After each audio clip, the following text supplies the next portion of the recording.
جب میری نظر کمبوڈ پر گئی تو میرا دل منہ کو آ گیا۔ اس بند کمبوڈ کے اوپر ایک انسانی دل پڑا تھا جو ابھی بھی ہلکا ہلکا دھڑک رہا تھا۔ مطلب اس دل کو نکالے زیادہ ٹائم نہیں ہوا تھا۔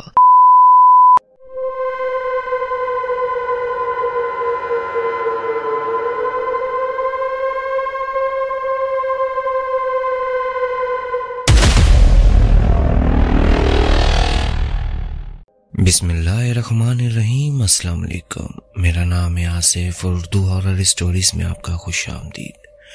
امید کرتا ہوں کہ آپ جہاں ہوں گے خیر و عافیت سے ہوں گے۔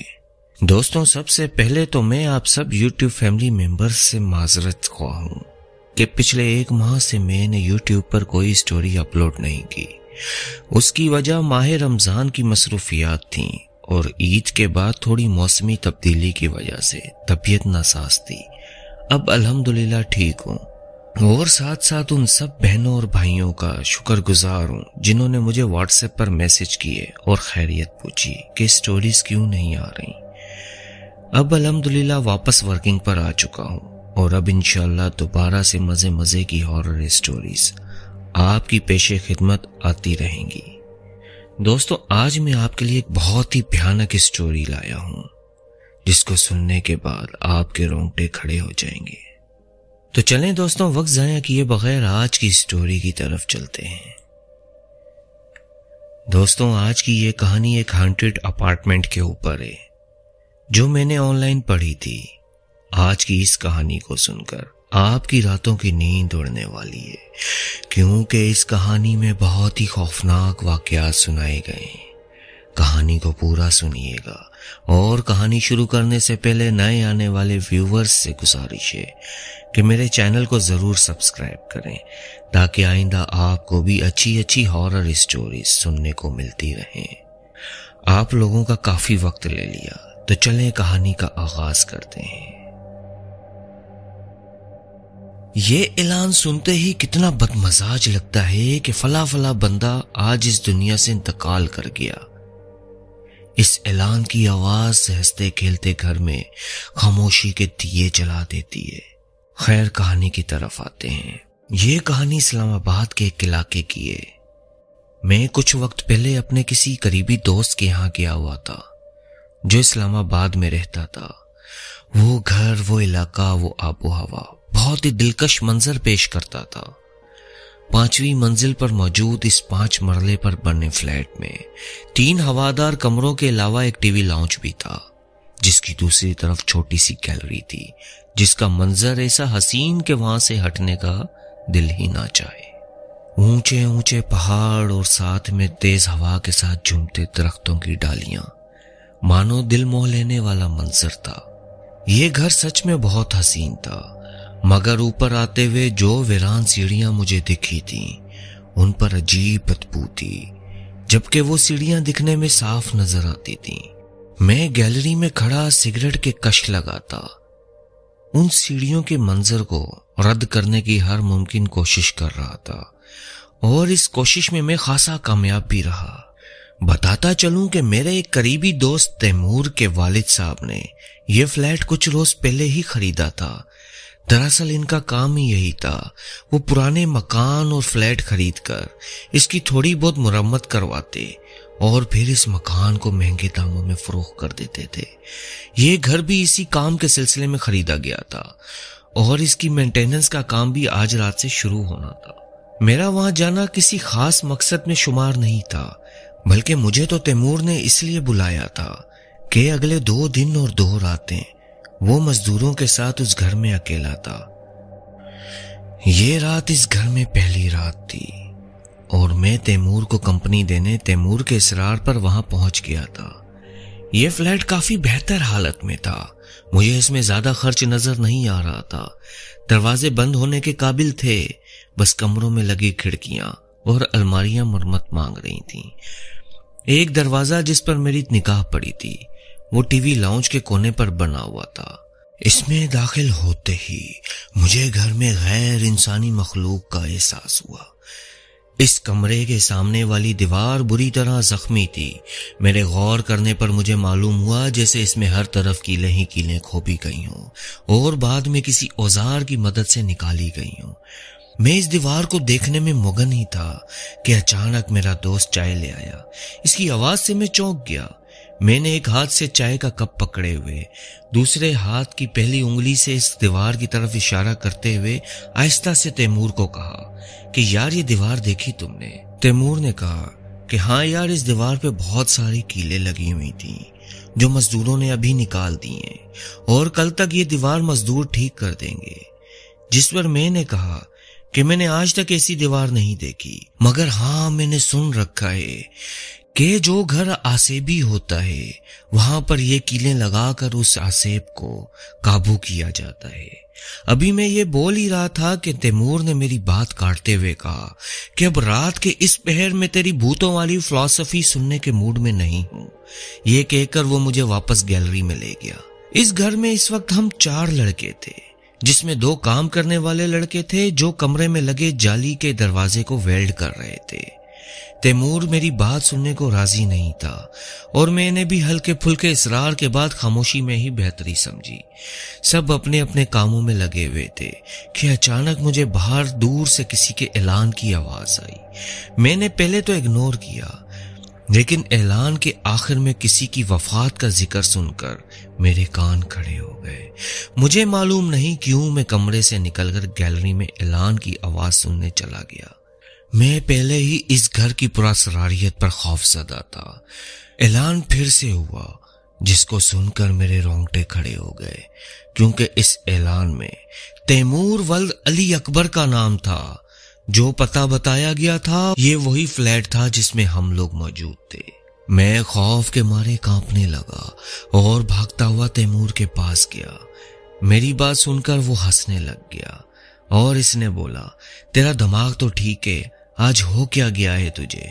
میں نے اس کی بات کاٹی اور کہا، میرا دماغ اپنی جگہ پر ہے، میرے کان نہیں بجتے، تو میری بات مان اور یہاں سے چل۔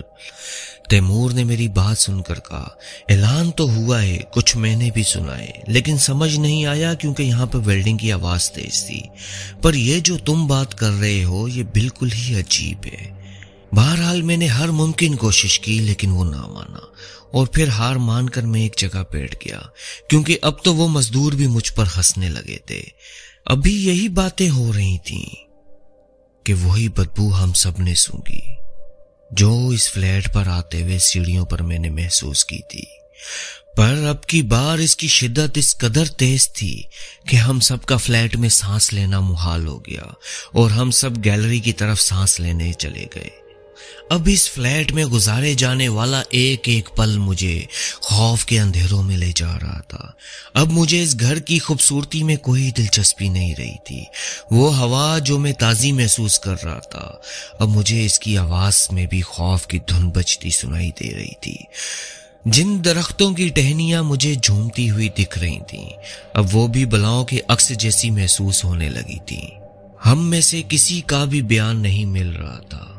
ان لڑکوں کو گیس کی بو محسوس ہو رہی تھی، جبکہ تیمور بجلی کی تاروں کے جلنے کی بو محسوس کر رہا تھا، اور ان سب سے الگ میت کھڑا تھا جسے وہ بدبو خون کی محسوس ہو رہی تھی۔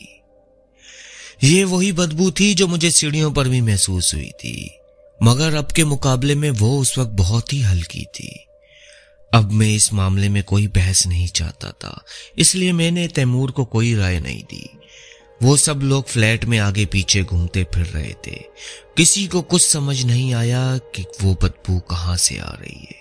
کوئی بجلی کی فٹنگ دیکھنے میں مگن تھا تو کوئی گیس کی۔ جب کسی کو کچھ نہ ملا تو اس ٹاپک کو یہ بول کر کلوز کر دیا کہ شاید باہر سے آئی ہوگی، ہوا کے بہاؤ سے یہاں گزر گئی۔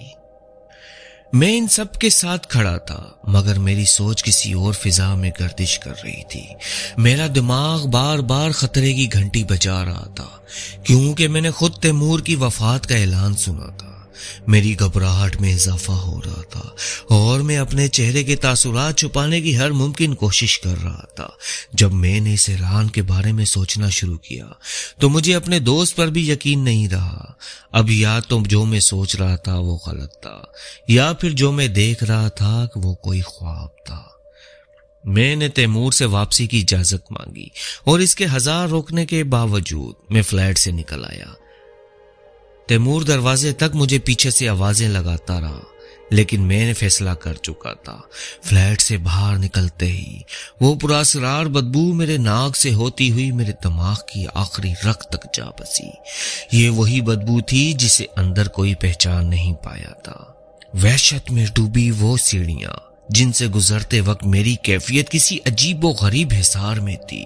مجھے اپنے کندھوں پر وزن محسوس ہونے لگا تھا اور واپسی کا بڑھتا ہر قدم مجھے 100 کلو کا لگ رہا تھا۔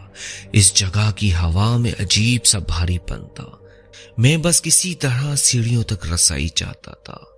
ایک اور چیز جو مجھے خوف زدہ کر رہی تھی وہ میرے گرد موجود اس بلڈنگ کے رہائشی لوگ تھے جو مجھ پر عجیب و غریب وحشتناک نظر گڑھائے ہوئے تھے۔ ان لوگوں کی نظریں مجھے کسی بھوکے گدھ کی طرح لگ رہی تھیں۔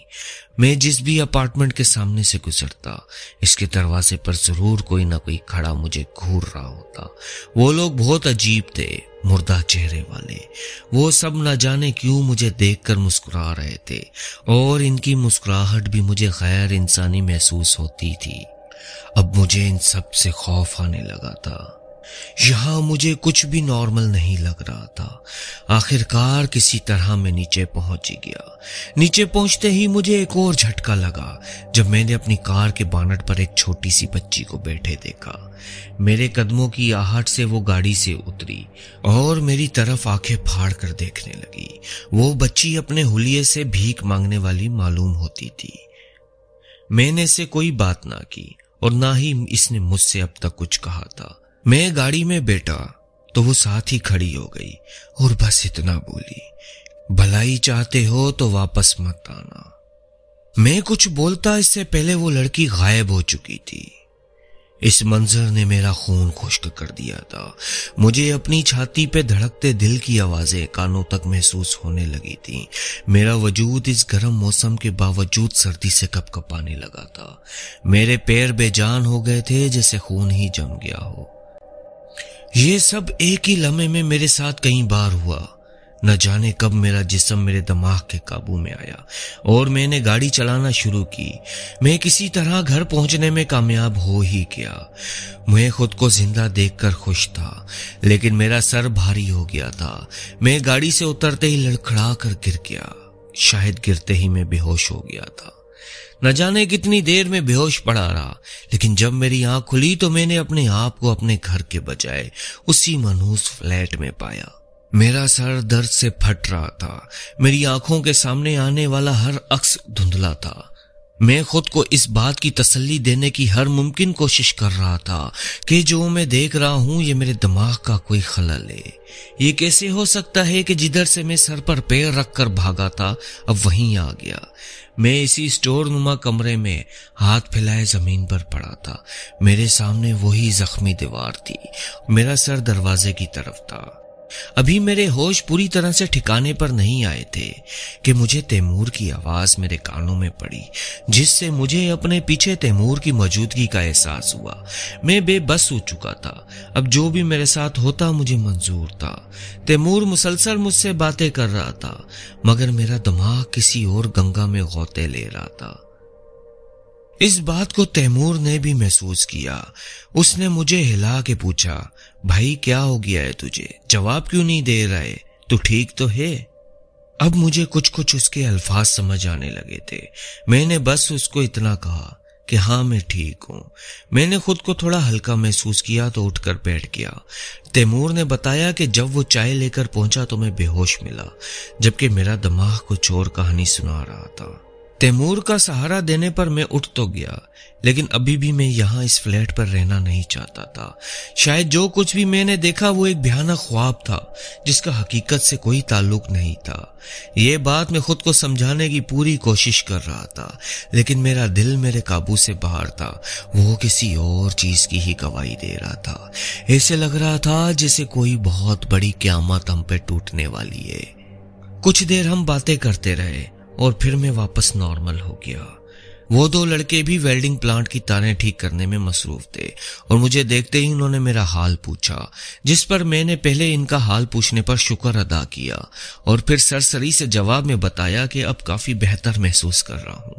یہ کہہ کر میں گیلری کی طرف روانہ ہو گیا اور وہاں پہنچتے ہی سگریٹ جلا لی۔ ایک دو کش بھرنے کے بعد میرے سر کا بھاری پن دور ہوا۔ کچھ دیر کھڑے رہنے کے بعد سگریٹ ختم ہوا تو میں نے خود پر غور کیا، جس پر مجھے خود پر ہنسی آ گئی۔ میں ایک منٹ تو اپنے اوپر ہنستا ہی رہا کہ کیا میں ابھی بھی اتنے برے برے خواب دیکھ کر ڈر جاتا ہوں۔ اسی مسکراتے چہرے کے ساتھ ہی میں کمروں کی طرف مڑا۔ میں اس کمرے کی طرف مڑا جہاں کام ہو رہا تھا۔ ابھی دروازے سے اندر ہی نہیں ہوا تھا کہ باہر مین دروازے پر دستک ہوئی۔ میں وہ آواز سن کر دروازے پر گیا۔ دروازہ کھولتے ہی میرے جسم میں ایک سرد لہر دوڑ پڑی جب میں نے دروازے پر کھڑے اسی بچی کو دیکھا جو میرے خواب میں میری گاڑی کے بانٹ پر بیٹھی تھی۔ میں کچھ بھی بولنے کی کیفیت میں نہیں رہا۔ میرا وجود پھر سے کپکپاہٹ کا شکار ہو گیا۔ میں کچھ بولتا یا کوئی ری ایکشن کرتا اس سے پہلے ہی وہ بچی مجھ سے مخاطب ہوئی۔ میں نے تمہیں کہا تھا نا کہ واپس مت آنا۔ میں ابھی بھی چپ، میری تو زبان کو جیسے تالا لگ گیا۔ اس سے پہلے کہ میں کچھ بول پاتا وہ بچی میرا ہاتھ تھام چکی تھی۔ مجھے کچھ سمجھ نہیں آ رہا تھا کہ میرے ساتھ کیا ہو رہا ہے۔ وہ بچی مجھے اندر فلیٹ میں لے گئی اور اس بچی کو دیکھتے ہی مجھے وہ منحوس بدبو دوبارہ محسوس ہونے شروع ہو گئی۔ میں بہت خوف زدہ ہو چکا تھا۔ میں نے اپنا ہاتھ اس بچی کے ہاتھ سے چھڑانے کی بہت کوشش کی، لیکن اس چھوٹی سی بچی کی گرفت اتنی مضبوط تھی کہ میں ناکام رہا۔ میں نے ہر ممکن کوشش کی، لیکن میں اس بچی سے اپنا ہاتھ نہ چھڑا سکا۔ آخرکار وہ مجھے تقریباً گھسیٹتی ہوئی کمرے کے دروازے تک لے گئی۔ میں نے اپنے دوست تیمور کو آواز لگانا چاہی، لیکن میرے حلق سے آواز نہ نکلی۔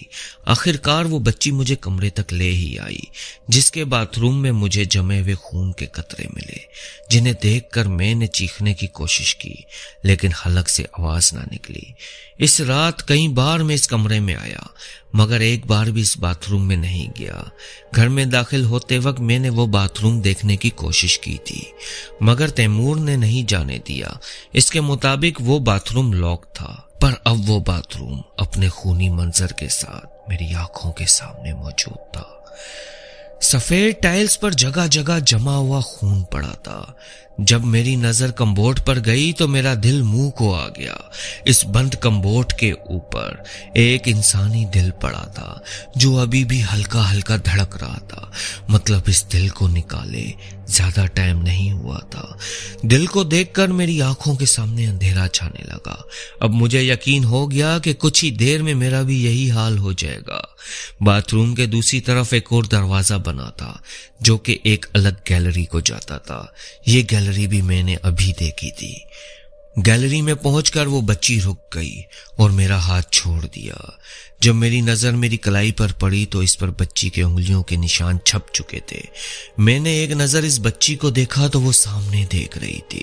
جب میں نے سامنے دیکھا تو مجھے تیمور کی لاش کے ساتھ ان مزدوروں کی لاشیں بھی نظر آئیں۔ ان تینوں کو بری طرح مار دیا گیا تھا اور تیمور کے سینے کے بیچوں بیچ کئی انچ گہرا زخم تھا۔ غالباً وہ دل تیمور کا ہی تھا۔ یہ سب دیکھ کر مجھے اس بدبو کی تو سمجھ آ گئی، لیکن اب میں کچھ بھی بولنے سے قاصر تھا۔ میری زبان بے جان محسوس ہو رہی تھی۔ ابھی یہی سب کچھ چل رہا تھا کہ پیچھے سے کسی نے میرا نام پکارا۔ میرے پیچھے پلٹنے پر مجھے بہت سے لوگ وہاں نظر آئے جو کہ ایک سے ایک بھیانک شکل و صورت کے تھے۔ ان کی بھیانک شکلیں دیکھ کر مجھے ایسے لگا کہ جیسے میرا دل ابھی پھٹ جائے گا۔ ان لوگوں کے آتے ہی اس بچی نے میرا ہاتھ پکڑا اور گیلری سے چھلانگ لگا دی۔ اب کی بار میرے حلق سے خوف کی چیخ نکل گئی اور اسی خلل میں میری آنکھ کھل گئی۔ میری گھڑی کا الارم بج رہا تھا۔ میں نے اٹھ کر اپنے آپ کو دیکھا تو میں صحیح سلامت تھا۔ مجھے یاد آیا کہ کل دوپہر جب میں گھر پہنچا تو بخار میں مبتلا تھا۔ گھر والوں نے ڈاکٹر کو بلایا اور اس ڈاکٹر نے مجھے بازو پر انجیکشن لگایا اور کچھ میڈیسنز دیں، جس کے بعد میں سو گیا اور شاید اب اٹھا ہوں۔ نیند سے جاگنے کے بعد میں خود کو ہلکا پھلکا محسوس کر رہا تھا۔ میں نے گھڑی میں ٹائم دیکھا تو وہ صبح کے 8 بجا رہی تھی۔ اتنے میں میرے فون کی گھنٹی بجی۔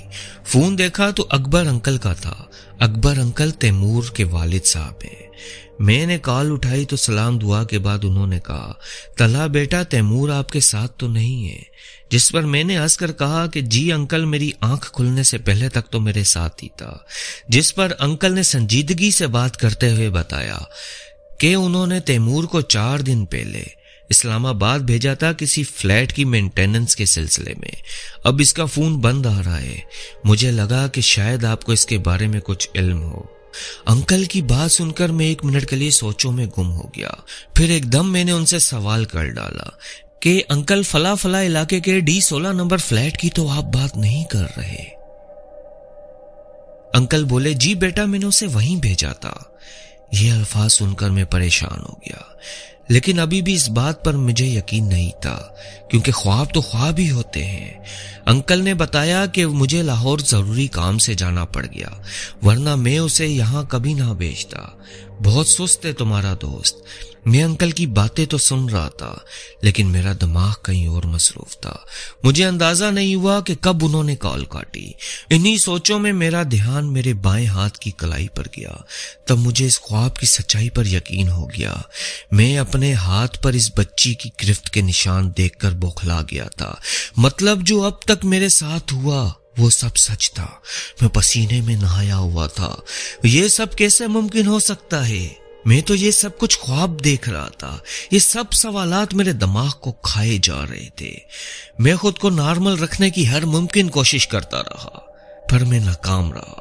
اور اتنے میں صبح کے 10:30 بجے ہوں گے کہ مجھے میرے دوست راحت کی کال آ گئی، جس نے مجھے تیمور کی موت کی خبر سنائی۔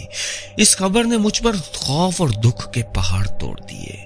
میں نے راحت کو کہا کہ میرے گھر آ جاؤ، دونوں ساتھ تیمور کی طرف چلتے ہیں، اور اس کے آتے ہی میں اور وہ فوراً تیمور کے گھر کی طرف روانہ ہو گئے۔ میری طبیعت ایسی نہیں تھی کہ میں تیمور کے جنازے میں جا سکوں۔ گھر والوں کے لاکھ روکنے پر بھی میں نہیں رکا۔ جب میں اور راحت تیمور کے گھر پہنچے تو ہم میں سے کسی کو بھی تیمور کا منہ نہیں دکھایا گیا۔ لوگ کہہ رہے تھے کہ اس کا چہرہ دکھانے کے قابل نہیں تھا، وہ بری طرح زخمی تھا۔ میں ابھی وہاں پہنچا ہی تھا تو محلے کی مسجد میں اس کی نماز جنازہ کا اعلان ہوا۔ یہ اعلان، یہ آواز، وہ لہجہ میں D16 میں پہلے ہی سن چکا تھا۔ جنازے پر آئے لوگوں کے اور اہل علاقہ کے لوگوں کے مطابق تیمور کو ڈاکوؤں نے اس وقت مارا ہے جب وہ فلیٹ میں 2 مزدوروں کے ساتھ وہاں کی مینٹیننس کا کام کروا رہا تھا۔ مجھے یہ بھی معلوم ہوا کہ اس کا دل باتھ روم میں ملا ہے، جبکہ باقی دونوں لڑکوں کے دل ہی نہیں ملے۔ اس سب سے فری ہو کر جب ہم واپسی کے لیے روانہ ہوئے تو میں نے راحت کو گاڑی انہی فلیٹس کی طرف موڑنے کو کہا۔ راحت وہ واحد لڑکا تھا جسے میں نے سب بتا دیا تھا۔ راحت نے حفظ بھی کر رکھا تھا اور وہ ان چیزوں پر پورا یقین رکھتا تھا۔ راحت نے مجھے یہ خواب کسی کے ساتھ بھی شیئر کرنے سے منع کر دیا تھا۔ ہم اس بلڈنگ کے نیچے کھڑے تھے، لیکن اب ہم فلیٹ میں نہیں گئے۔ میں نے اب کھلی آنکھوں سے اس فلیٹ کی گیلری میں اس بچی کو دیکھا، لیکن اب مجھے اس سے کوئی خوف نہ آیا۔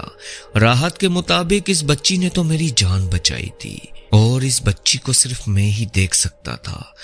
خیر، ہم لوگ اب وہاں سے واپس آ گئے۔ اس بات کو 1 مہینہ ہو گیا تھا۔ اب میں بالکل تندرست ہو چکا تھا۔ راحت اور میں نے اس فلیٹ کے اوپر ریسرچ کی اور ہمیں معلوم ہوا کہ اس فلیٹ میں میاں بیوی رہتے تھے اور ان کی 7 سال کی بچی تھی، اور وہ دونوں میاں بیوی کالا جادو کرتے تھے۔ ایک دن ان کا علم الٹا ہو گیا اور وہ شیطانی بلائیں ان پر حاوی ہو گئیں، جس نے ان دونوں میاں بیوی اور ان کی 7 سال کی معصوم بچی کو مار ڈالا۔ آس پاس کے دوسرے فلیٹ والوں کو پتا تھا کہ یہ دونوں میاں بیوی کالا جادو کرتے ہیں۔ وہ لوگ ان سے بات کرنے اور ان کے گھر جانے سے بھی ڈرتے تھے، اور جس رات ان شیطانی بلاؤں نے ان کو مارا، اس رات ان کے فلیٹ سے بہت بھیانک آوازیں آتی رہیں، پر کسی کی بھی ہمت نہ ہوئی کہ وہ اس کے فلیٹ میں جا کر دیکھیں کہ ماجرا کیا ہے۔ اگلے دن پولیس کو بلوایا گیا۔ چھان بین کرنے پر ان کو میاں بیوی کی لاشیں باتھ روم سے مل گئیں، پر وہ بچی وہاں سے غائب تھی۔ وہ کدھر گئی کسی کو نہیں پتا، اور اس دن کے بعد ہر روز رات کو اس فلیٹ سے بھیانک چیخو پکار کی آوازیں آتی رہیں، اور آہستہ آہستہ ان بلاؤں نے فلیٹ سے باہر بھی اپنا اثر دکھانا شروع کر دیا، جس سے تنگ آ کر دوسرے فلیٹ والوں نے کسی عالم کے ذریعے وہاں پڑھائی کروا کر دیوار میں کیلیں لگوا دیں، جس کی وجہ سے وہ شیطانی بلائیں اس فلیٹ تک ہی محدود ہو کر رہ گئیں۔ پر اس دن راحت اور ان مزدوروں نے اس دیوار پر لگی کیلیں نکالی تھیں جو ان کی موت کا سبب بنی۔ اس بچی کے بارے میں کچھ معلوم نہ ہو سکا کہ وہ کون تھی، کہاں سے آئی، مجھے وہ خواب کیوں آیا، اور یہ کہ اس بچی نے میری مدد کیوں کی، پر مجھے اتنا ضرور اندازہ ہے کہ وہ بچی وہی بچی تھی جو اس فلیٹ میں رہا کرتی تھی۔ تو دوستو، کیسی لگی آج کی سٹوری کمنٹ کر کے ضرور بتائیے گا، اور اس کہانی کے رائٹر کا نام مسٹر تلا ہے، اور اس کہانی کا حقیقت سے کوئی واسطہ نہیں۔ امید کرتا ہوں کہ آج کی سٹوری آپ کو پسند آئی ہوگی، اور اگر سٹوری پسند آئی ہے تو کمنٹ کر کے اپنی رائے کا ضرور اظہار کیجیے گا، اور اس کے ساتھ ہی مجھے اجازت دیں، پھر انشاءاللہ ملیں گے ایک نئی کہانی، ایک نئے قصے، ایک نئے واقعے کے ساتھ۔ اپنا بہت سارا خیال رکھیے گا، ساتھ ساتھ مجھے اپنی دعاؤں میں یاد رکھیے گا۔ ڈھیر ساری دعاؤں کے ساتھ اللہ حافظ۔